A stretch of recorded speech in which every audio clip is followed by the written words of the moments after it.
When I think about what it means to have a new identity, I remember when my husband first came and told me, I feel like the Lord is calling us to plant a church. And listen, before you think I'm extra faithful, I said, you need to go back to the Lord, because I don't know if I agree with that. I was scared to death. But the truth is, we both eventually saw that this is what God was doing. And once we agreed to that, it really changed the way I saw everything.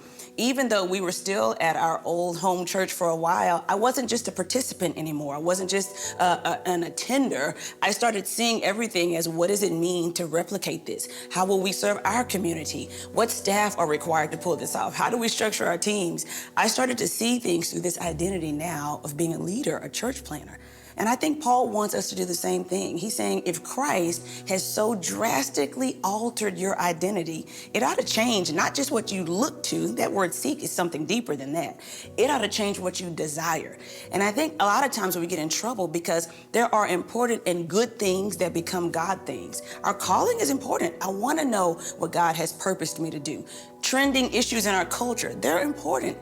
Things happening in my family, the things we're dealing with in our lives, they're important, but they're not more important than Christ. And when we alter what's preeminent in our lives, we cannot thrive in our spiritual journey.